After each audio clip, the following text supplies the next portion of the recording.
आज का हमारा टॉपिक है मोमेंट ऑफ इनर्शिया। ये हमने मैकेनिक्स में पढ़ा हुआ है, लेकिन आरटीओ के एग्जाम में, गेट के एग्जाम में जो 2 मार्क्स के लिए तो भी इस क्वेश्चन आता ही है।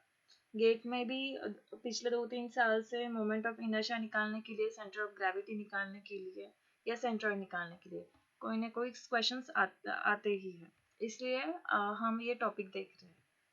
तो सबसे पहले हम 2 कॉन्सेप्ट्स क्लियर करेंगे। पहला है सेंटर ऑफ ग्रेविटी और दूसरा है सेंट्रॉइड। तो फर्स्ट देखते हैं सेंटर ऑफ ग्रेविटी क्या है। Point eight which the entire weight of body may be considered as concentrated so that if supported at this point the body would remain in equilibrium। मतलब क्या है, देखिए, जो जो है ये क्या है, ये एक बॉडी है, इसका कुछ ना कुछ वेट होगा। इस बॉडी का वेट हम क्या कंसिडर करते हैं, एक पॉइंट पे कॉन्सेंट्रेटेड है। और अगर इसी पॉइंट में हमने सपोर्ट लगाया ऐसे ऊपर, तो ये जो बॉडी है ये इक्विलिब्रियम में आ जाएगी। तो उस पॉइंट को हम क्या कहते हैं, सेंटर ऑफ ग्रेविटी, मतलब सीजी। हम सीजी से डिनोट करते हैं सेंटर ऑफ ग्रेविटी को। मतलब अगर हम इस पॉइंट पे, अगर हमने नीचे से सपोर्ट लगाया, तो ये जो बॉडी है ये इक्विलिब्रियम में आ जाएगी और पूरा जो बॉडी का वेट जो है वो इस पॉइंट पे कॉन्सेंट्रेटेड है, ऐसे हम एज्यूम करते हैं। तो ये हो गया क्यूब का, इसको वॉल्यूम है, मास है, और इसका जो बॉडी का वेट है वो इस पॉइंट से आ रहा है, तो उसको हम सेंटर ऑफ ग्रेविटी से डिफाइन करते हैं। अब देखिए, ये जो है ये एक प्लेन लैमिना है, तो इसका सेंटर ऑफ ग्रेविटी कैसे निकालेंगे। ये प्लेन लैमिना है और ये जो है ये सिमेट्रिकल है। ये हो गया इसका वाई एक्सिस, ये हो गया इसका एक्स एक्सिस। इस एक्सिस का जो इंटरसेक्शन है उस पॉइंट को हम क्या बोलेंगे, सेंटर ऑफ ग्रेविटी। इसका जो पूरा वेट होगा वो इस पॉइंट से एक्ट होगा, इसलिए हम इसको क्या बोलेंगे, इसका सेंटर ऑफ ग्रेविटी। से जैसे हमने प्ले उसका निकाला स्क्वायर सेक्शन का, वैसे ही इस सेक्शन का भी होगा, इसका भी सीजी इसी पॉइंट पे होगा, इन दोनों एक्सिस के इंटरसेक्शन पॉइंट। तो अब सबको सीजी की कॉन्सेप्ट क्लियर होगी, मतलब इसी पॉइंट से इसका जो टोटल वेट है वो एक्ट होगा। इसको क्या बोलते हैं हम, सेंटर ऑफ ग्रेविटी। उसके बाद जो है सेंटर ऑफ ग्रेविटी तो आपको समझ में आ गई। उसके बाद का जो कंसेप्ट है वो है सेंट्रॉइड। अभी सेंट्रॉइड क्या है, it is the single point about which entire area is acting और फॉर अ लैमिना और अ plane, if a plane figure irrespective of position of the plane figure। मतलब अब हम सेंटर ऑफ ग्रेविटी किसी के लिए भी निकाल सकते हैं, अगर वो 2D ऑब्जेक्ट है, 3D ऑब्जेक्ट है, हम सबके लिए सीजी निकाल सकते हैं। लेकिन सेंट्रॉइड ऐसा कंसेप्ट है जो हम सिर्फ ज्योमेट्रिकल, जो लैमिनास होते हैं, जो प्लेन लैमिना है, ज्योमेट्रिकल फिगर्स है, उनके लिए ही हम सेंट्रॉइड निकाल सकते हैं। अगर हम ये देखें तो ये क्या है, स्क्वायर है, और ये स्क्वायर क्या होता है, ये दोनों एक्सिस के लिए सिमेट्रिकल होता है। तो हम इसका सीजी इसका सेंट्रॉइड कैसे निकालेंगे, ये हो गया इसका वाई एक्सिस और ये हो गया इसका एक्स एक्सिस। इन एक्सिस का जो इंटरसेक्शन होगा इसी पॉइंट पे क्या होगा, सेंट्रॉइड होगा। ये हम सी से डिनोट करते हैं। सिमिलरली आई सेक्शन के लिए भी वैसे ही होगा, ये होगा या उसका वाई एक्सिस और ये हो गया इसका एक्स एक्सिस, और इनका जो इंटरसेक्शन पॉइंट होगा वो होगा इसका सेंट्रॉइड। तो आपने ऊपर भी देखा कि जो सी और सी जी का जो पॉइंट है ऐसे क्रॉस सेक्शन के लिए वो सेम ही है। तो जो भी प्लेन लैमिनास है उनका सी जी और सेंटर ऑफ ग्रेविटी कोइंसाइड होता है, लेकिन उनका जो स्पेसिफिकेशन है वो अलग है। सेंट्रॉइड क्या करता है, सेंट्रॉइड से एरिया एक्ट होता है और सीजी से वेट एक्ट होता है। और अगर हम इसका देखें, अगर हमने ऐसे किया कि ये जो लैमिना है इसका जो पोजीशन है वो हमने चेंज कर दिया, मतलब ऐसे कर दिया, इस स्क्वायर को घुमा दिया, फिर भी जो सेंटरॉइड का जो पोजीशन है वो सेम ही रहेगा, वो चेंज नहीं होगा।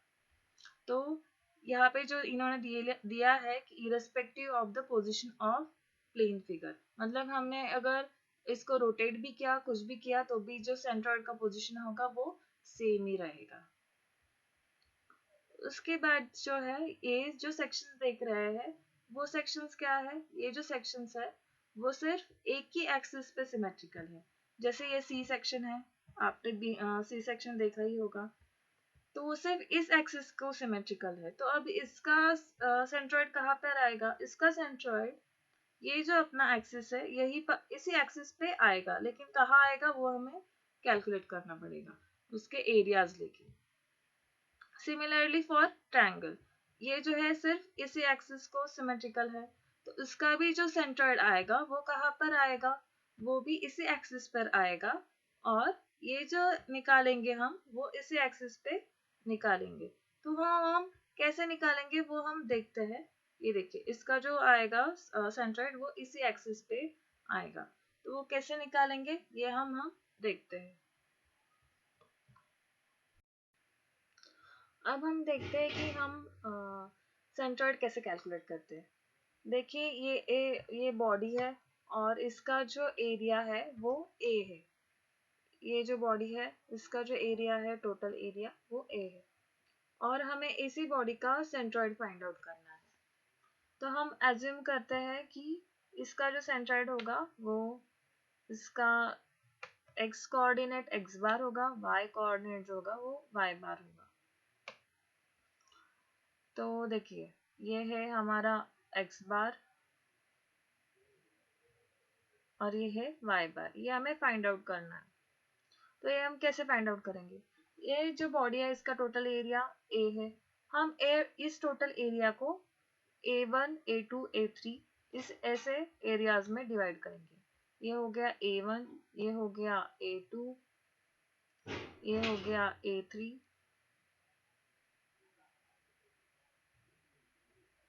ऐसे पार्ट्स में हम डिवाइड करेंगे। अभी ये जो हमने एरियाज डिवाइड किए हुए हैं हम इनके कोऑर्डिनेट्स फाइंड आउट करेंगे। ये जो A1 एरिया है इसका जो कोऑर्डिनेट होगा x कोऑर्डिनेट वो होगा x1, y कोऑर्डिनेट होगा y1। वैसे ही वैसे ही ये जो A2 एरिया है उसका जो कोऑर्डिनेट होगा x कोऑर्डिनेट वो होगा x2, y कोऑर्डिनेट होगा y2। सिमिलरली जो A3 है उसका भी x कोऑर्डिनेट होगा x3, y कोऑर्डिनेट होगा y3। ऐसे ही हम बहुत सारे एरियाज में इसको डिवाइड करेंगे इस एरिया को, और उसके बाद हम x बार कैलकुलेट करेंगे। वो कैसे करेंगे ये देखिए, ये है इसका एरिया A1, इसका x कोऑर्डिनेट x1, ऐसे ही A2 का x कोऑर्डिनेट x2, A3 का x कोऑर्डिनेट x3। ऐसे हम ये A1 into x1 plus A2 into x2 plus A3 into x3, ये हो गया हमारा न्यूमरेटर, और डिनोमिनेटर में हम ये जो टोटल एरिया होगा इसका जो समेशन होगा इससे हम डिवाइड करेंगे। इससे हमें क्या मिलेगा, x कोऑर्डिनेट मिलेगा सेंट्रॉइड का। हम ऐसे निकाल सकते हैं या फिर इसको इस पूरे बॉडी को हम छोटे पार्ट में, ये छोटा पार्ट लेंगे इसका dA और इसका इंटीग्रेशन करेंगे x इंटू dA इंटीग्रेशन, और डिवाइडेड बाय ये जो एरिया है टोटल एरिया इसका ये जो छोटा पार्ट है dA और उस टोटल एरिया का इंटीग्रेशन। ऐसे भी हम सेंट्रॉइड निकाल सकते हैं। जैसे हमने x बार निकाला वैसे ही हम y बार भी निकालेंगे। A1 इंटू ये जो होगा ये y1, A2 इंटू ये y3 और A3 और इंटू ये y3, और divided by summation of area. इससे हम y बार मिल जाएगा। इस मेथड से हमें ये तो पता चल गया कि हम सेंट्रॉइड कैसे निकालेंगे, मतलब x बार और y बार की जो वैल्यू है वो कैसे कैलकुलेट करेंगे। तो इसी मेथड से हम सेंट्रॉइड कैलकुलेट करते हैं। अब हम देखेंगे मोमेंट ऑफ इनर्शिया। ये आज का हमारा इम्पोर्टेंट टॉपिक है, मोमेंट ऑफ इनर्शिया। हमने सेंट्रॉइड निकालना देखा, अभी हम देखते हैं मोमेंट ऑफ इनर्शिया का definition. It is a measure of an object resistance to changes to its rotation, मतलब जो भी बॉडी का रोटेशन होगा किसी कोई भी एक्सिस के भीतर, तो उस रोटेशन को ये जो मोमेंट ऑफ इनर्शिया होता है वो रेजिस्ट करता है। तो मोमेंट ऑफ इनर्शिया हमें दो टाइप के दिखे हैं, एक है मास मोमेंट ऑफ इनर्शिया और दूसरा जो है वो एरिया मोमेंट ऑफ इनर्शिया। तो ऐसे क्यों है, जिस बॉडी में मास इवनली डिस्ट्रीब्यूटेड होता है उस बॉडी का हम मास मोमेंट ऑफ इनर्शिया निकालते हैं, जिस बॉडी का एरिया डिस्ट्रीब्यूटेड होता है इवनली उसका हम एरिया मोमेंट ऑफ इनर्शिया निकालते हैं। ये जो है ये हम 3D बॉडीज के लिए निकालते हैं और ये जो है ये 2D प्लेन्स के लिए। इसका अगर एग्जांपल देखें तो फ्लाईव्हील है, फ्लाईव्हील का हम मास मोमेंट ऑफ इनर्शिया निकालते हैं क्योंकि फ्लाईव्हील में एनर्जी स्टोर होती है, मतलब वो रेजिस्ट करता है। अगर ज़्यादा मास हुआ, ज़्यादा मोमेंट ऑफ इनर्शिया हुआ तो वो रोटेशन को रेजिस्ट करेगा। वैसे ही एरिया मोमेंट ऑफ इनर्शिया हम बेंडिंग जो बीम्स होते हैं उनका निकालते हैं, जितना ज़्यादा एरिया मोमेंट ऑफ इनर्शिया होगा उतनी कम उसमें बेंडिंग होगी। तो अब ये कैलकुलेट कैसे करते हैं, तो हमने देखा कि ये जो है ये क्या करता है, किसी भी एक्सिस के भीतर अगर ये रोटेट हो रहा है तो हम इसका मोमेंट ऑफ इनर्शिया निकाल सकते हैं। पहले ये मास मोमेंट ऑफ इनर्शिया का देखते हैं। देखिए ये बॉडी है जिसका जो इसका मास m है, टोटल मास जो है इस बॉडी का वो m है और इसका हमें मोमेंट ऑफ इनर्शिया निकालना है इस एक्सिस के रिस्पेक्ट में। तो हम कैसे निकालेंगे, हम कंसिडर करेंगे ये जो है ये एक स्ट्रिप कंसिडर करेंगे, मतलब छोटा सा पार्ट लिया हमने मास का, ये हो गया dm और ये जो डिस्टेंस होगा इसका वो हो गया r और हम इसका इंटीग्रेशन करेंगे तो हमें मिला ये वाला फॉर्मूला। मतलब अगर हम इस एक्सिस के भीतर अगर उसका रोटेशन करें तो हमें क्या, ऐसे हमें उसका मास मोमेंट ऑफ इनर्शिया मिलेगा। ये हो गया, अगर हमने कोई भी एक्सिस लिया तो उसके भीतर ऐसे मास मोमेंट ऑफ इनर्शिया निकाल सकते हैं। अगर हमने ये जो है ये ग्रेविटेशनल एक्सिस लिया, मतलब ये जो एक्सिस पास होगा वो इस बॉडी के सीजी से पास होगा, तो ये हो गया इस बॉडी का सीजी। मोस्टली हम जो भी मास मोमेंट ऑफ इनर्शिया कैलकुलेट करते हैं वो सीजी के इसके सीजी मतलब सीजी जो होता है उसके भीतर ही हम निकालते हैं उसका mass of moment of inertia, तो वो हम ऐसे कैलकुलेट करेंगे R square into D M और ये जो मास होगा वो इस एक्सिस के भीतर इवनली डिस्ट्रीब्यूटेड होगा, मतलब ये m1 जैसे हमने सेंट्रॉइड के लिए सेंट्रॉइड कैलकुलेट किया वैसे ही, और इसका डिस्टेंस r1 वैसे ही m2 और इसका डिस्टेंस r2।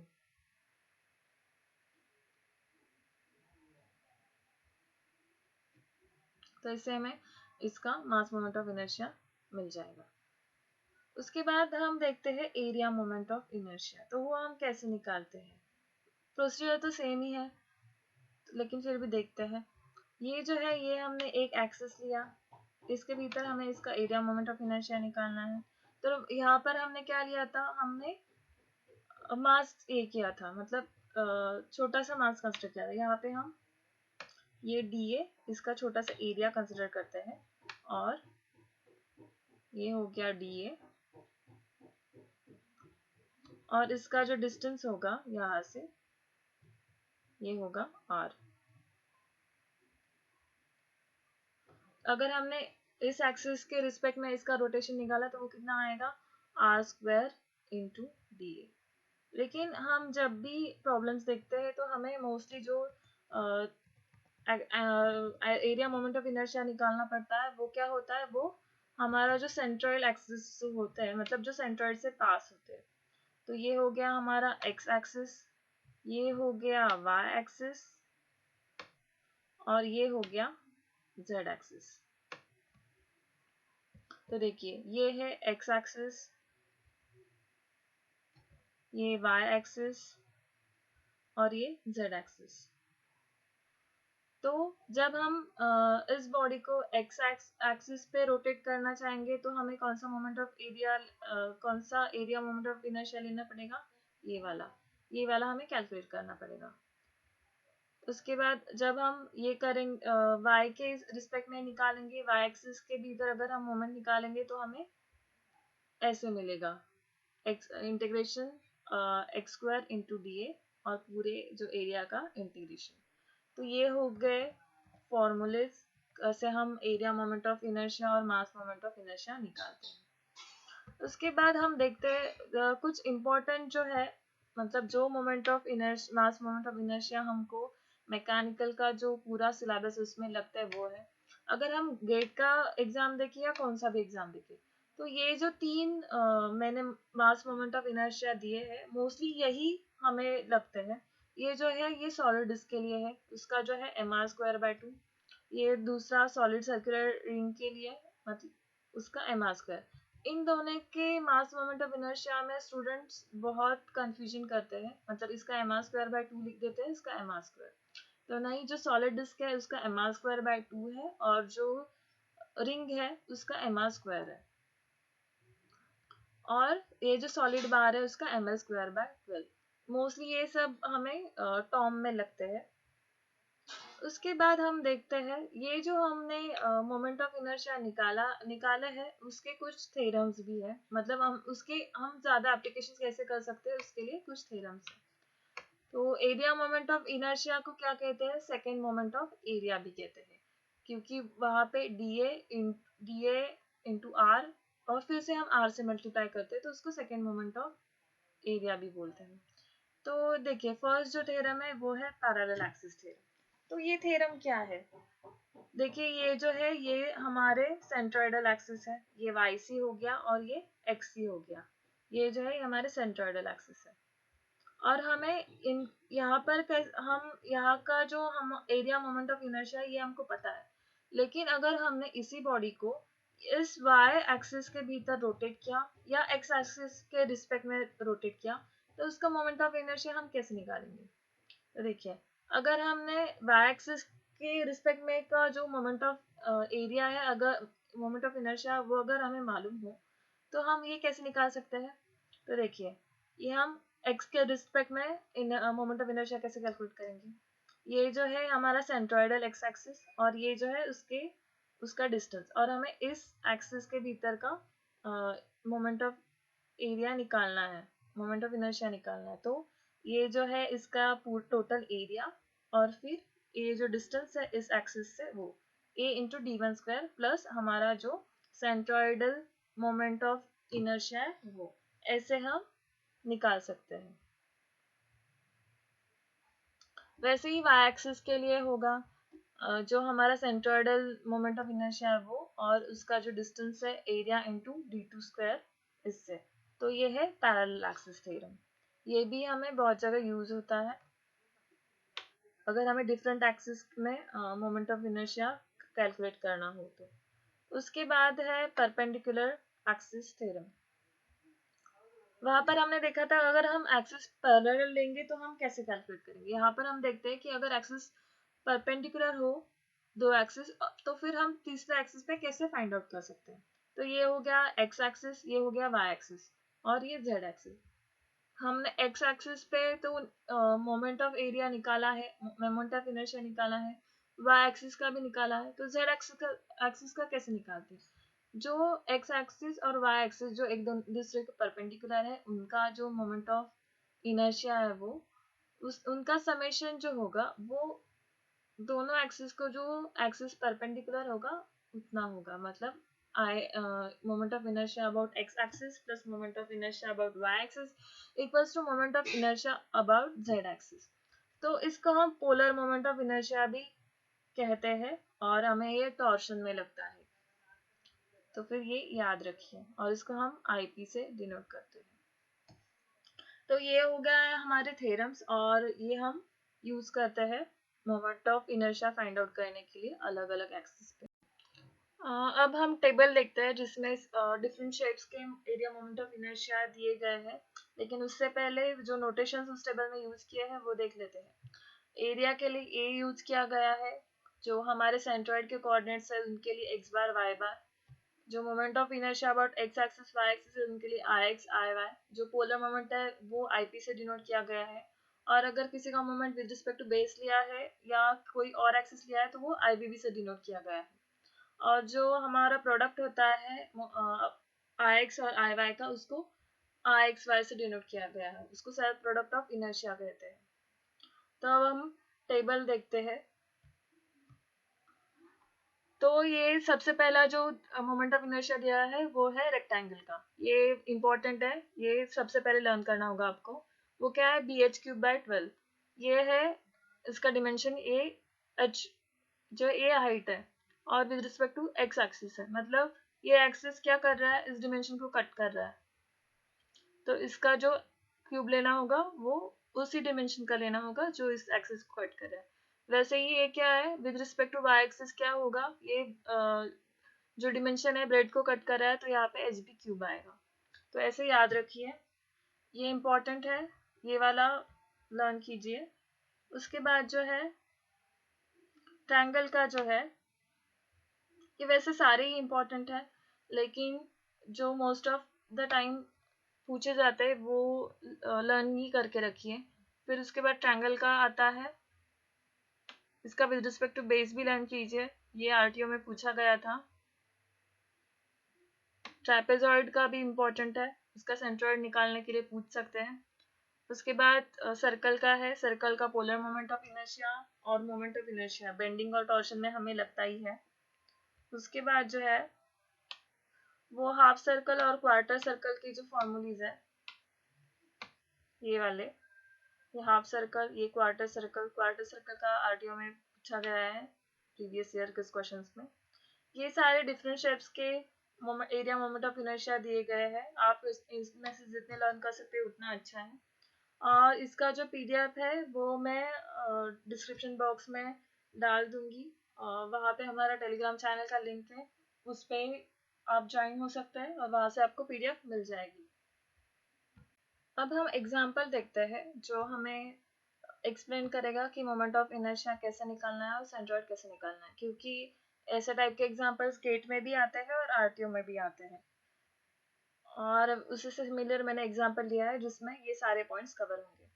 तो देखिए, ये क्या दिया है, इस क्वेश्चन का दिया है, find the moment of inertia of section shown below about the centroidal axis parallel to X axis.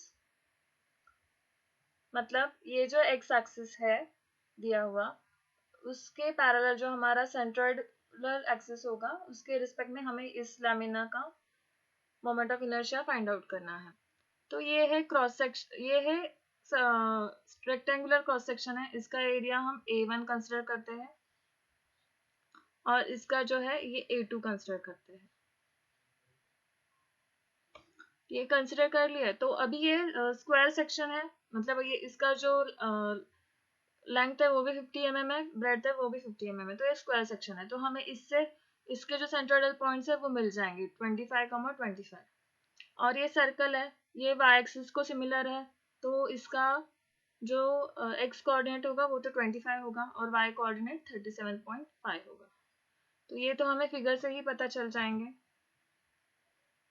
उसके बाद हमें क्या निकालना है, हमें ये पॉइंट्स तो मिल गए, तो हमें सेंट्रोइड निकालना है। तो वो कैसे निकालेंगे वो देखते हैं। तो कंसिडर करिए, ये जो पॉइंट है, ये जो एक्सिस है, ये हमारा सेंट्रोइडल एक्सिस होगा और वाई एक्सिस तो सिमिलर ही होगा क्योंकि ये जो इमेज है वो सिमेट्रिकल है। तो यहाँ पर जो पॉइंट आएंगे हमारे वो क्या होंगे, ये होगा, ये होगा XC, मतलब जो हमारा सेंट्रोइड आएगा उसके ये कोऑर्डिनेट होंगे XC और YC, क्योंकि ये जो होगा वो सेंट्रोइडल एक्सिस होगा। वो कैसे निकालना है अभी देखते हैं। सबसे पहले एरिया कैलकुलेट करेंगे रेक्टेंगुलर सेक्शन का, वो हो गया ये। उसके हमने कोऑर्डिनेट्स भी देख लिए, सेंट्रोइडल कोऑर्डिनेट्स। उसके बाद सर्कल का भी एरिया कैलकुलेट करेंगे,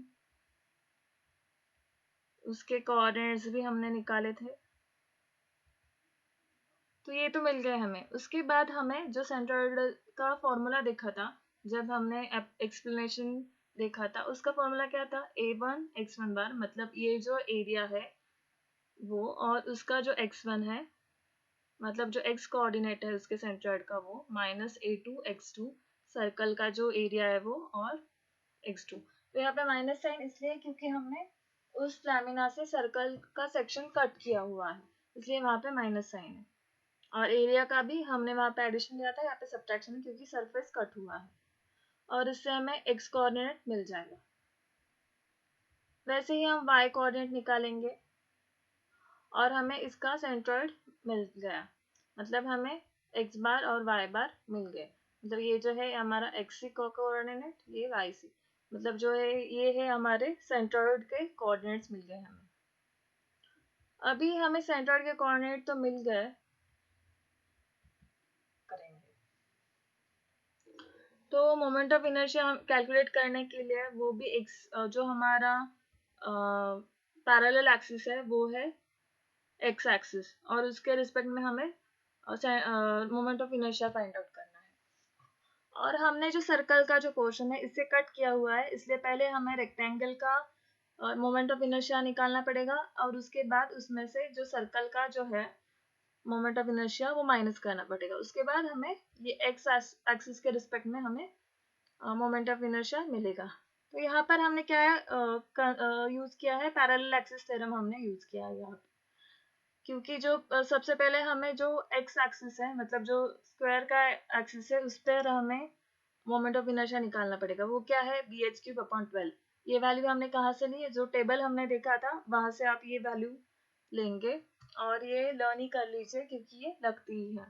उसके बाद a1d1 स्क्वायर, मतलब जो मतलब जो हमारा एक्सी एक्सिस है, सेंट्रोइडल एक्सिस है, उसके रिस्पेक्ट में हमें ये मोमेंट ऑफ इनर्शिया निकालना है। तो ये a1d1 स्क्वायर, क्योंकि ये जो एक्सिस है वो क्या था, एक्स एक्सिस को पैरेलल था, इसलिए वो जो डिस्टेंस होगा वो d1 होगा। और इससे हमें जो हमने रेक्टेंगल लिया है उसका हमें मोमेंट ऑफ इनर्शिया मिल गया सेंट्रोइडल एक्सिस के रिस्पेक्ट में, जो एक्स एक्सिस है सेंट्रोइडल एक्सिस उसके रिस्पेक्ट में। उसके बाद हम सर्कल का भी वैसे ही निकालेंगे। सर्कल का हमें πd⁴/64 ये जो हो गया वो उसका खुद का सेंट्रॉइड है, उस पर उसका ये मोमेंट ऑफ इनर्शिया हो गया। उसके बाद पैरेलल एक्सिस थ्योरम यूज किया, तो फिर हमें Ix2 मिल गया, और ये कैलकुलेशन करके आपको ये वैल्यू मिल जाएगी।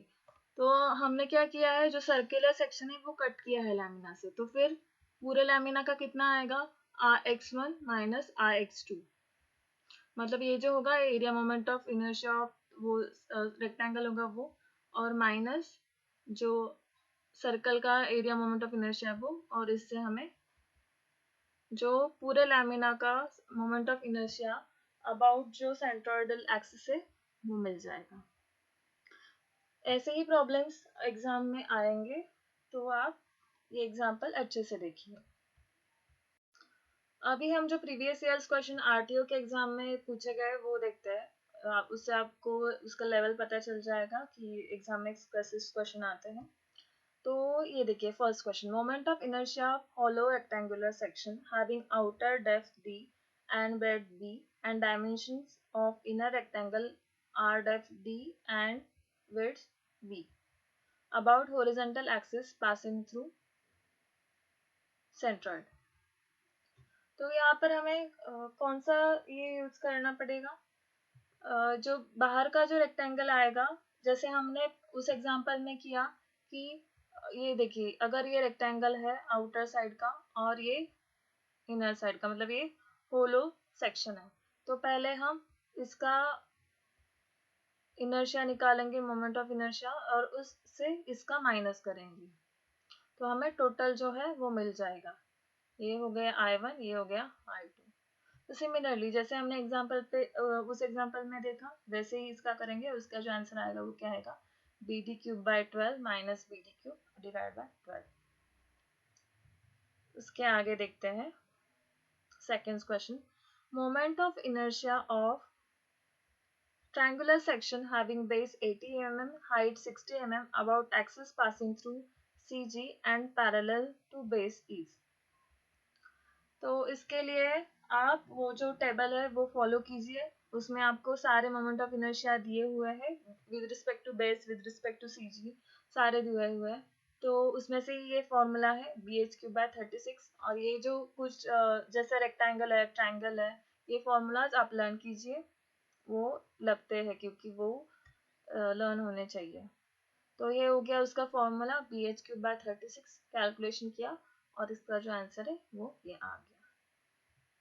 तो अगर वो फॉर्मूलेज अच्छे से याद होंगे तो आपके मार्क्स कहीं नहीं जाएंगे, आपको वो मार्क्स मिलेंगे।